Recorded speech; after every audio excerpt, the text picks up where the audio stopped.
nous sommes sous-équipés, si nous n'avons pas suffisamment de prise de conscience, ça veut dire que un seul modèle de contrôle de sécurité et de protection civile en démocratie, tel qu'il est exprimé par le Democratic Control Armed Forces, est encore loin d'être un modus operandi ici, chez nous, parce qu'on dit que la sécurité, c'est la police, c'est l'armée. Et voici ma leçon, l'objet de ma présentation, c'est de dire, voilà, nous, Burundais, nous ne savons pas tirer les leçons de nos erreurs et nous prenons les infractions, nous prenons tout ce qui ne va pas comme si c'était normal et c'est là que nous payons les pots cassés. Et c'est là que malheureusement ça continue à nous faire du fil à retordre en termes de gouvernance. Mais je dois dire que le Burundi n'est pas le seul maître, si on pouvait le qualifier ainsi. Et c'est pourquoi je voudrais commencer par suggérer à ce que vous puissiez étendre votre étude, notamment sur l'analyse comparative avec les autres pays. Parce qu'il n'y a pas que le Burundi. Et si à vous entendre, c'est comme si c'était seulement au Burundi où on ne respecte pas les normes, et que c'est là où il y a des incendies qui ne sont pas bien gérés. Non, je dois dire que ce n'est pas vrai. En 2013, moi j'étais aux États-Unis et je n'ai pas passé 30 minutes sans entendre des sirènes, des camions anti-incendie. Je veux dire que par rapport aux États-Unis, le Burundi, c'est d'ailleurs le Burundi où on dit qu'on gère bien les incendies.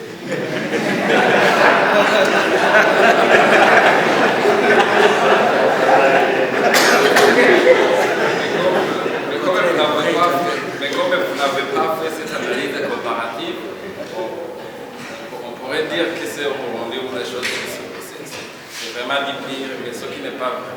Et deuxièmement, c'est que le Burundi fait mieux, parce qu'il faut replonger dans le contexte, voir aussi les défis du moment pour pouvoir dire que le Burundi n'a pas fait mieux. Les logiques des groupes d'intérêt qui s'exercent sur les planificateurs urbains. On comprend très bien la question des kiosques, mais on comprend encore moins ce que le DG adjoint a dit, notamment lorsque l'aménagement des quartiers, lorsque l'aménagement des marchés, on ne trouve pas de bouches d'incendie. Lorsque, par exemple, dans certains quartiers, Kinanira, je pense, est très symbolique de ça, et dans d'autres quartiers d'ailleurs, on voit même des voies sans issue, là où il devait y avoir une issue. Lorsque les incendies toucheront les quartiers, on le verra, on le sentira très bien. Et donc tout cela, c'est des enjeux d'attribution de parcelles, donc de gestion urbaine. Je pense que dans l'approfondissement de votre étude, il faudrait sans doute interagir avec les collègues de la FSI qui travaillent sur la planification urbaine, ou alors pénétrer un peu plus le ministère de l'urbanisme, et l'urbanisme dans ses attributions, pour voir effectivement ces contradictions, aussi bien au niveau de... On a vu le débat sur l'UNEREQUA. Le ministre est en charge de la sécurité publique qui dit « Mais vous avez construit là-bas, on vous avait interdit. Tant pis pour vous, ne me demandez plus rien. » Enfin, c'est très simple tout ça. Mais quand ils ont construit, où était le maire de la ville, le chargé de l'urbanisme? Je sais qu'à la plateforme dont est secrétaire exécutif, mon ami Anissé, eh bien, je sais qu'ils en ont débattu énormément. Qui fait quoi en amont, en aval, pendant? Et voilà ce que je voudrais dire et vous entendre là-dessus. Merci. C'est vrai, je n'ai pas écouté l'exposé depuis le début. ne faudrait-il pas sans nécessairement rentrer dans le comparatisme qui risque de déboucher sur le gâchis, comme le dirait Bogomil Jevieviski, disant que l'historien doit définir son objet de travail pour ne pas tomber dans le comparatisme. Et plutôt, disons, pour déconfiner l'espace burundais par rapport aux incendies, de temps en temps, jeter le regard sans nécessairement le croiser sur d'autres aspects ou d'autres phénomènes, ou même d'autres cas d'ailleurs, parce que, toutes choses étant égales par ailleurs, l'incendie risque finalement d'être un phénomène de modernité, plus que celui du passé. On a vu le feu naître, on a vu le feu domestiqué par nous-mêmes, on a vu finalement le feu nous échapper, déborder de nos initiatives. Récemment, en France, qui n'est pas un petit pays, qui n'est pas un pays dépourvu de moyens, qui est un pays avec plein de bombardiers, tout ce que vous semblez toucher du doigt disant voilà ce qui manquait, ce qui ne manque pas, quand même déplorer le part en feu du cœur même de Paris qui s'appelle Notre-Dame.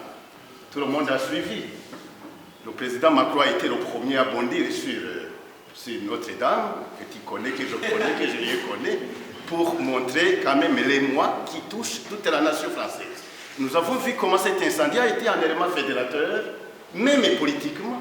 Au moment où Macron sortait difficilement, disons, des gilets jaunes et d'autres imbroglios sociétals et politiques, ça a été une occasion de bondir politiquement. Est-ce que ce genre de phénomène doivent nécessairement être déplorés ou bien on peut voir d'autres, disons, des moments de reconfiguration, de redéfinition du politique. J'ai oublié Nantes récemment avec un fou de Rwandais qui a accepté d'avoir mis au feu pour manifester contre son accueil plus ou moins inaccepté dans la région de Nantes, que tu connais, que je connais, le nord-ouest de la France, une sorte de manifestation, pas seulement de la criminalité, mais une expression d'un mécontentement individuel et collectif. Est-ce que ces aspects peuvent être convoqués dans votre débat, Elias? Je suis d'accord et je fais mienne les critiques de Léonidas et d'une certaine manière de mon collègue Julien. Lorsque j'ai préparé la conférence, j'avais souhaité qu'il y ait des décideurs, parce que je voulais faire une critique constructive, n'est-ce pas, les amener à prendre conscience de nos problèmes, n'est-ce pas, montrer, d'ailleurs, vous avez vu, Pierre, monsieur le porte-parole, vous avez vu que je n'ai pas vraiment accusé la police. Globalement, je n'ai pas accusé la police, parce que même si elle avait été solidement équipée, solidement disciplinée, solidement professionnelle, elle n'aurait pas éteint l'incendie en temps utile, tellement les obstacles de nature organisationnelle sont nombreux. Mais il faut que nous tous, il faut que tout le monde justement prenne conscience de ces enjeux, et pas seulement d'ailleurs sur les incendies, pour autre chose aussi. Pour autre chose aussi. Parce que comme on disait, les anglo-saxons aiment à dire le système Nimbai, le système not in my backyard. Gobahiya n'ibindaba jenye. Ntibikura uyu munsi ubwo bizokura ejo, par ailleurs biranakura puisque ceux qui financent la position des marchés, c'est nous tous en définitive. C'est nous tous en définitive. Le marché, ça veut dire que vous avez vu les milliards de francs qui sont partis en fumée. C'est le manque à gagner à nous tous. Et d'ailleurs, c'est comme ça que je suis un peu en désaccord avec votre permission. Il faut quand même acheter, équiper quand même pour les villes comme Bujumbura, avoir peut-être 2 équipes bien équipées quand même. Et quand même, ça pourrait, imaginez-vous si un jour l'hôpital Khaled ou alors le président Charles brûlait, et que la police ne soit pas en mesure d'éteindre les incendies en temps utile avec les vies humaines qui seraient... Voyez, quand même, ça serait quand même une sorte de fil à retordre à notre police. À notre police. Et pour parler de la police, j'ai lu il n'y a pas longtemps un papier publié sur l'Angleterre qui s'est dit, why do UK police, why do UK people like the police? Pourquoi la population britannique aime tant sa police? Pourquoi? Une des raisons, c'est que la population demande les équipements à sa police pour que sa police soit performante.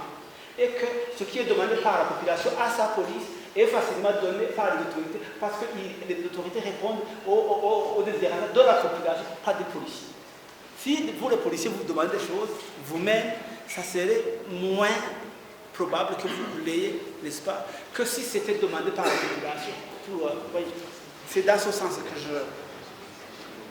Donc, les États-Unis, voilà, et notre collègue Ndaïsaba, qui est notre gestion de l'espace, notre conseiller de l'espace,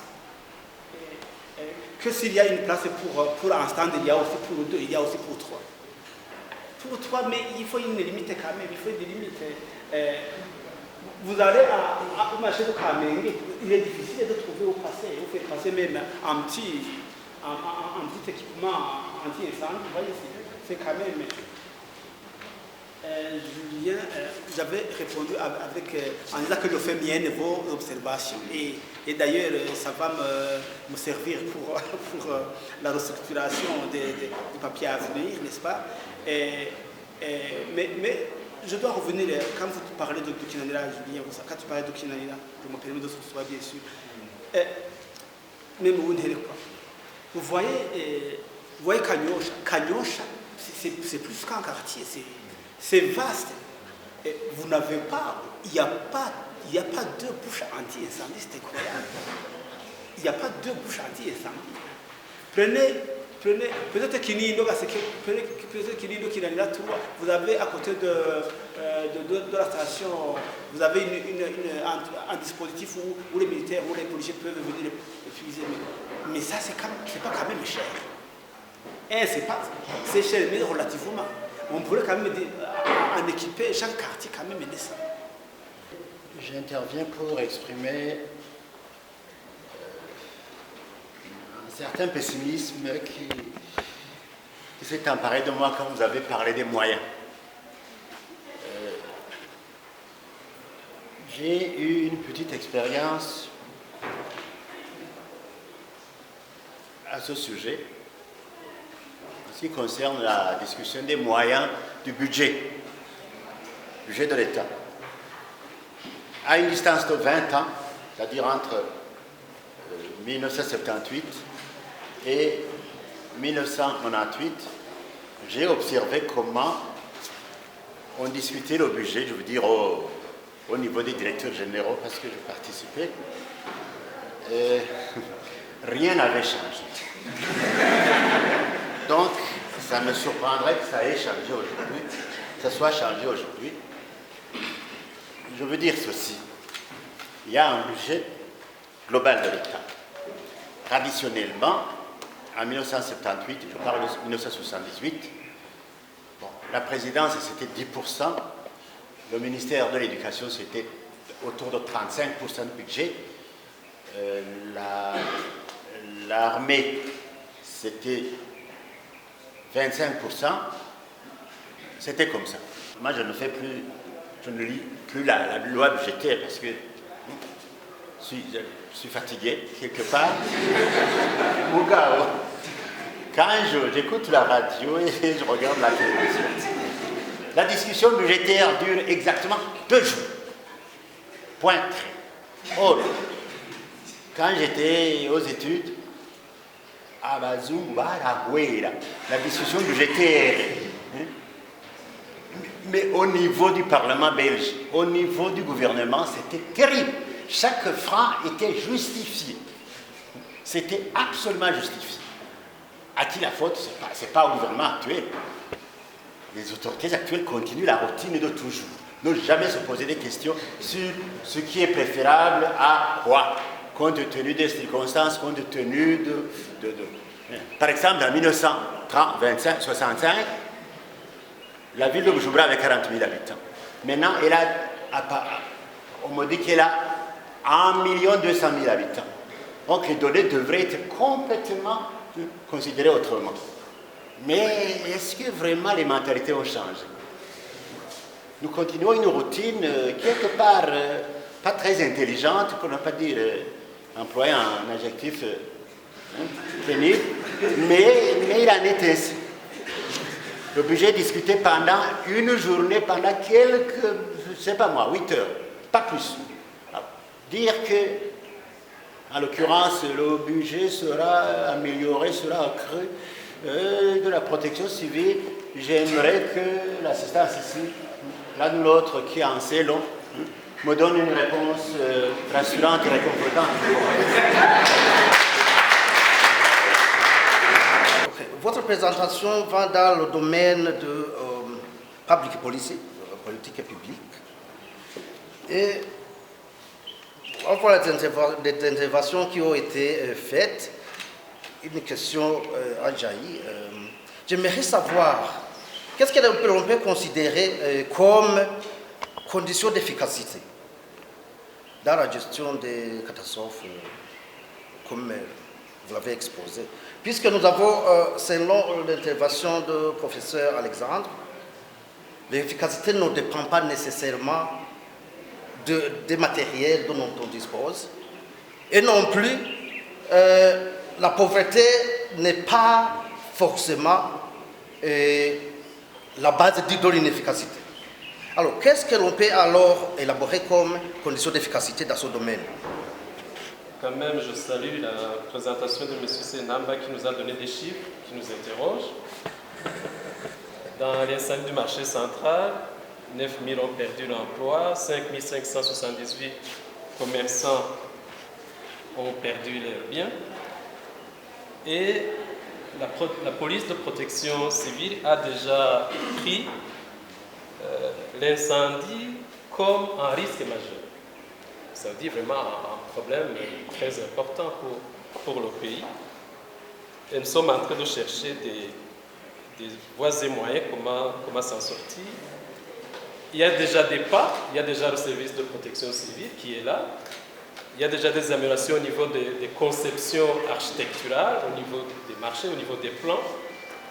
Mais s'il faut prendre les aides de manière générale, on a parlé de la planification urbaine, mais aussi, de manière générale, il faut aussi améliorer les normes de construction des maisons. Par exemple, si vous circulez ici à l'Université de Burundi, dans les amphithéâtres, dans les auditoires, vous n'allez pas trouver des issues de secours. En cas d'incendie, comment est-ce que nous comportons? Où est-ce que nous allons passer, etc. Donc, il y a ces problèmes un peu partout.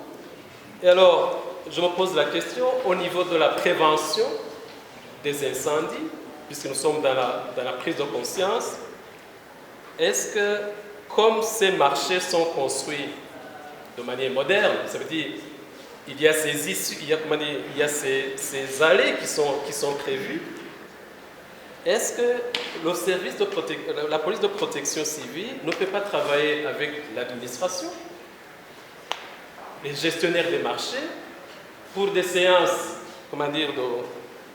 d'éducation, de sensibilisation à la sécurité, parce qu'on a vu 100 milliards qui partent comme ça, ça veut dire que les commerçants ont intérêt à ce qu'ils adoptent un comportement responsable pour protéger leurs biens. Il suffit tout simplement de trouver des moyens, de les sensibiliser. J'ai vu en Europe, il y avait des exercices de simulation. Alors, ça challenge le twist, alarme, si réellement les conduites qu'on nous a imposées sont respectées,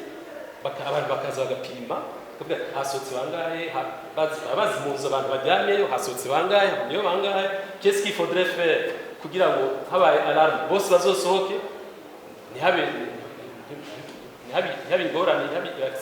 Ça veut dire qu'il y a des exercices peut-être qui ne coûtent pas cher, mais qui peuvent être faits à l'endroit de ces commerçants, à l'endroit de ces gestionnaires des marchés, pour qu'avec le temps, nous soyons conscients de ce problème et qu'on peut sauver ce qu'on peut sauver.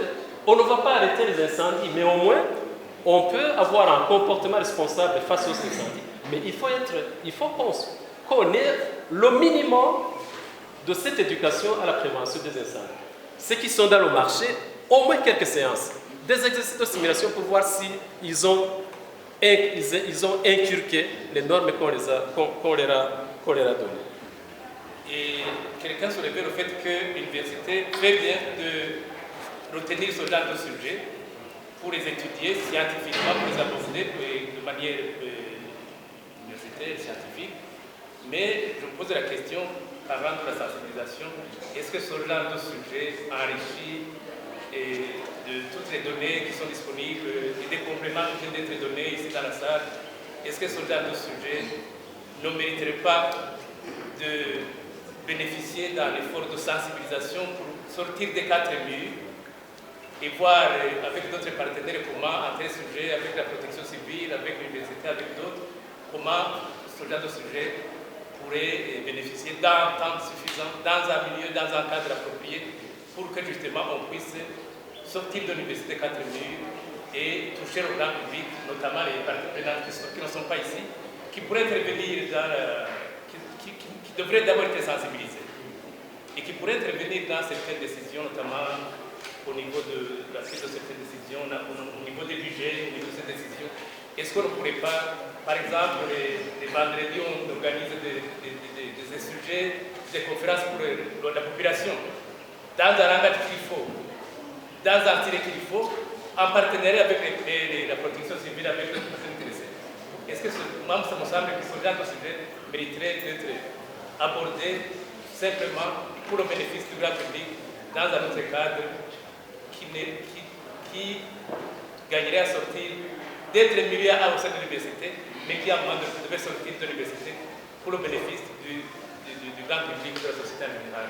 Y avez-vous pensé? En réalité, les pertes sont énormes. Et les pertes, ce ne sont pas seulement les commerçants, c'est nous tous. Alors, pourquoi alors ne pas prendre un tout petit peu, au moins équiper les grandes villes, n'est-ce pas? Au moins de discuter avec un militaire spécialisé dans l'aviation militaire, n'est-ce pas? Il me disait qu'on peut acheter 2 hélicoptères ou 3, n'est-ce pas?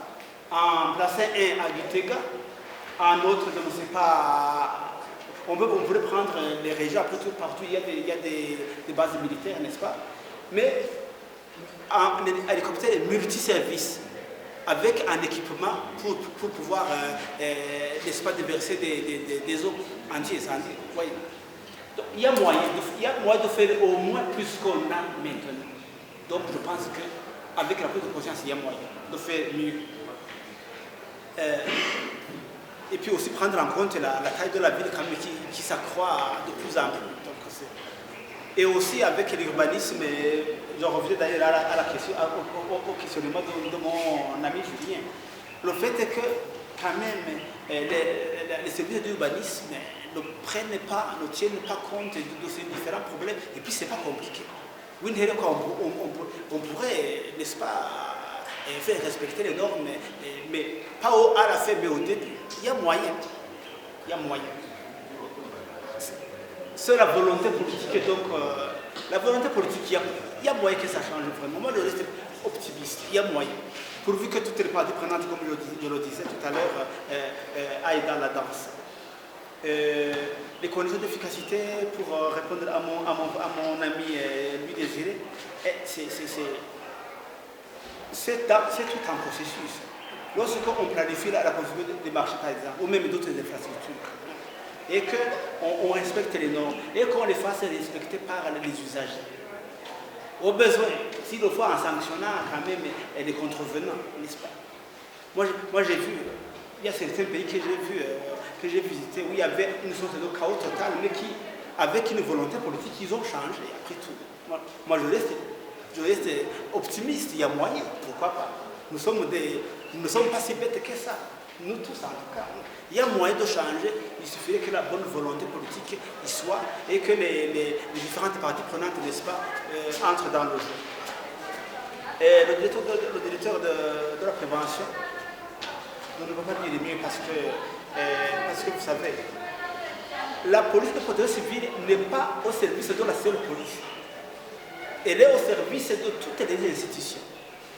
Donc, les budgets, on peut faire un basket fund, on peut faire un fonds pour eux.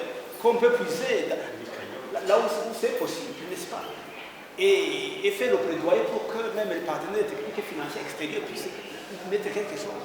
Il suffit d'en monter un bon projet et mieux le défendre, le défendre correctement.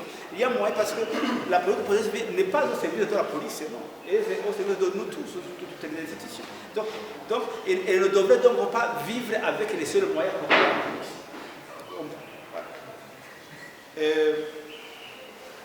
Mon frère, mon collègue, me permettait de dire que je suis tout à fait d'accord avec lui. Il suffit d'en prendre conscience, après tout. Moi, je ne suis pas pessimiste en disant oh, c'est grave, nous sommes comme ça. Non, nous ne pouvons pas. Donc, je suis tout à fait d'accord. Et quelques séances, comme disait le professeur de Michel, quelques séances dans un langage utile aux besoins qui vous dit, n'est-ce pas, pourquoi pas? Parce que la science n'a pas de langue de prédilection. Donc, je pense qu'il y a moyen de changer quelque chose. Et mon frère et collègue Moïse nous dit que là aussi, il faut que les gens prennent conscience. La prise de conscience, c'est la base de tout. Si vous avez été, d'ailleurs, au début du présent exposé, vous aurez remarqué que j'ai suffisamment insisté là-dessus. Donc, reste à vous dire que j'ai davantage appris que ce que je vous ai donné et que je vous ai déjà repéré. Hein, je vous ai tous repérés, n'est-ce pas? Vous allez m'aider, surtout les techniciens de la police. Déjà je vous les connaissais tous. Il y en a d'autres qui n'ont pas parlé, que vous connaissez là où vous travaillez et qui peuvent nous aider. Et dans le papier qui sera développé, les doigts à venir l'année prochaine, s'il le faut, je pense que je prendrai autant que faire en compte de vos préoccupations et commentaires utiles. Je vous remercie.